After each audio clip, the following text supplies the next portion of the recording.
So ఇది Vijayawada bus stand అనమాట out side. ఇది లోపల. సో ఇది మేము మోపిదేవికి వెళ్ళే బస్ అనమాట. సో బస్ అనేది బయటకి స్టార్ట్ అయింది, బస్ స్టాండ్ బయటకి. సో మేము మార్నింగ్ 10:20కి అలా స్టార్ట్ అయ్యాము. బట్ మేము రీచ్ అయ్యేసరికి మాకు 12:20, 12:30 అలా అయింది. సో 2 hours మాకు టైం పట్టిందనమాట విజయవాడ టు మోపిదేవి రీచ్ అవ్వడానికి. అండ్ ఎస్, బస్ చాలా కంఫర్టబుల్గా అనిపించింది. లగ్జరీ బస్సు, సీట్ అడ్జస్ట్మెంట్ ఉంది. అండ్ మేము ముందుకు వెళ్ళిన తర్వాత రూట్ అంతా ఎలా ఉంటుందంటే ఫారెస్ట్ లాగా, అంటే చుట్టూ చెట్లు ఉంటాయి అనమాట వెళ్ళేదారులు. సో క్లైమేట్ అంతా చల్లగా మారిపోయింది, క్లౌడ్స్, బ్లాక్ క్లౌడ్స్ వచ్చినాయి. సో చాలా చల్లగా అనిపించింది బస్సులో ఉన్నప్పుడు. అండ్ లైట్గా రెయిన్ కూడా పడింది.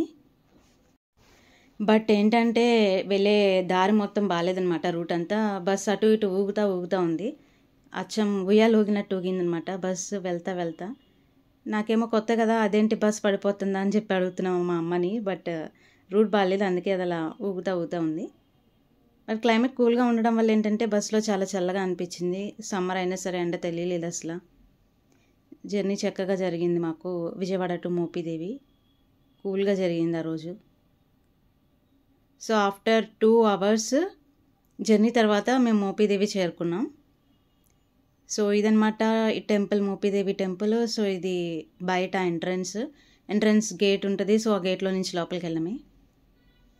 సో బయట ఏంటంటే ఇలా పడగ నేను ఒకటి తీసుకున్నాను అనమాట. సో ఇది నాగదోషం ఉంటే పోతుంది, హుండీలో వేయాలి, తల చుట్టూ ఒక తిప్పేసి. అండ్ తర్వాత కొబ్బరికాయ కూడా తీసుకున్నాను. సో ఈ కొబ్బరికాయ పెళ్లి కాని వాళ్ళు కడితే మంచిది, పెళ్లి జరిగిద్ది. అండ్ పిల్లలు పుట్టిన వాళ్ళు అందరూ కూడా లోపల ఒక చెట్టు ఉంటుంది అనమాట, అక్కడ కట్టచ్చు. అండ్ ఇది కూడా హుండీలో వేయాలన్నమాట దండం పెట్టుకొని.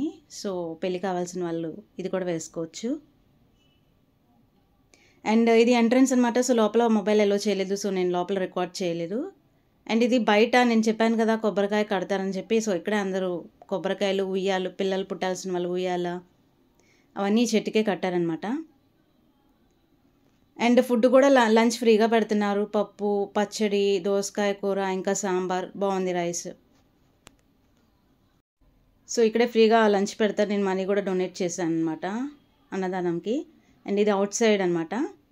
అవుట్ సైడ్ కూడా ఒక చిన్న సుబ్రహ్మణ్యేశ్వర స్వామి టెంపుల్ ఉంది, అదిగోండి అక్కడ. ఇక్కడే సుబ్రహ్మణ్యేశ్వర స్వామి చిన్న విగ్రహం లాగా ఉంది. అండ్ ఇందులో దీపాల్లో ఒత్తులున్నాయి కదా. సో ఇదేంటంటే మనం అది కొంటే డైరెక్ట్గా అది వెలిగించేసి దేవుడి దగ్గర పెట్టేయచ్చు అనమాట. ఇలా దీపాలు అమ్ముతున్నారు బయట. And after that Mopidevi temple visit చేసిన తర్వాత ఎలాగో అంత దూరం వచ్చాం కదా, బందర్ బీచ్కి వెళ్ళకపోతే బాగోదని చెప్పి, అంటే మోపిదేవి టు బందర్ మళ్ళీ 1 hour జర్నీ అనమాట. సో మేము దర్శనం అయిపోయిన తర్వాత వెంటనే బస్సు ఎక్కేసాం అనమాట. బట్ బస్సులో వెళ్తున్నప్పుడు మళ్ళీ వర్షం స్టార్ట్ అయింది. అలాగే చిన్న వర్షం కాస్త కొంచెం పెద్దదైంది. ఎలా వెళ్ళాలి వర్షంలో, బీచ్కి తగ్గిపోతే బాగుండు అనుకున్నాను. బట్ ఫైనల్లీ తగ్గిపోయింది.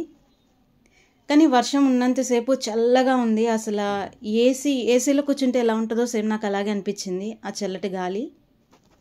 బస్ దిగాక ఆటో ఎక్కాలన్నమాట బీచ్కి. సో వచ్చేసామన్నమాట. ఇదే బీచ్ ఎంట్రన్స్ అనమాట. సో ఇక్కడ నుంచి లోపలికి నడవాలి, లోపల ఉంటుంది బీచ్. సో అలా నడుచుకుంటూ వెళ్తున్నప్పుడు అక్కడ శివుడి విగ్రహాలు, శివలింగం కనిపించింది. అండ్ కొన్ని విగ్రహాలు ఉన్నాయి దాని చుట్టూతా. బట్ ఇవి కొంచెం చూడడానికి చాలా పాతగా ఉన్నాయి. సో ఫొటోస్ క్యాప్చర్ చేయొచ్చు మనం అక్కడ. అండ్ బీచ్ మొత్తం కూడా ఏంటంటే బ్లాక్గా ఉందన్నమాట. బ్లాక్ మట్టితో నిండిపోయింది బీచ్ అంతా. అంటే కొబ్బరి చెట్లు కూడా ఉన్నాయి అక్కడ. ఫొటోస్ దిగొచ్చు మనం అక్కడ. చూడండి, మట్టి మొత్తం బ్లాక్ కలర్లో ఉంది. బురదే మొత్తం, వాటర్ అంతా బురదే. లోపల వాటర్ కూడా బ్లాక్ కలర్లోనే ఉంది, బురద నీళ్ళలానే ఉన్నాయి, అసలు వైట్ కలర్ లేదు. లోపలంతా బురదే. నేను నీళ్ళలో దిగాను కదా, అందరు నీళ్ళలో దిగారు కదా. సో మన డ్రెస్కి అంటుతుంది కదా, అది మొత్తం ఇసుక కాదనమాట, మొత్తం బురదే. అంత బురద నీళ్ళలో కూడా అందరూ ఆడుకుంటున్నారు. నేను కూడా అదే వాటర్లో ఆడుకున్నాను అనమాట. చూడండి అల్లెలా వచ్చేస్తున్నాయి ఫాస్ట్గా ముందుకి. సో చాలాసేపు ఆడుకున్నాను వాటర్లో, ఎందుకంటే చాలా చల్లగా అనిపించింది వాటర్ దగ్గరకు వచ్చేసరికి. నాకు చాలా ఇష్టం బీచ్ అంటే. సో చాలాసేపు ఆడుకున్నా. బట్ పూర్తిగా వాటర్లో మునిగిపోవాలంటే అనుకున్నాను కానీ మునగలేదు, ఎందుకంటే డ్రెస్ తెచ్చుకోలేదు నేను. అండ్ డ్రెస్సెస్ చేంజ్ చేసుకోవడానికి కూడా అక్కడ సపరేట్గా రూమ్స్ ఏమీ లేవు. మళ్ళీ మనం విజయవాడకి ట్రావెల్ చేయాలి కదా అని చెప్పి పూర్తిగా మునగలేదు. బట్ హాఫ్ వరకు అయితే మునిగాను, 5 వాటర్లో కూర్చున్నాను. నాకు భయం వేసింది అనమాట. ఫస్ట్ టైం వాటర్లో కూర్చునేసరికి, వాటర్ దగ్గరకు వచ్చేసరికి మా అమ్మని పిలిచి నాకు భయం ఏం అవతలే కూర్చో. నేను లగలేదు ఫస్ట్ టైం, నిజంగా చాలా భయం వేసింది. కానీ చిన్న చిన్న పిల్లలు కూడా వెళ్ళిపోయి వాటర్లో గెలుస్తున్నారు. వాళ్ళని చూసిన తర్వాత కొంచెం భయం వేసింది. పిల్లలు ఎగురుతున్నారు,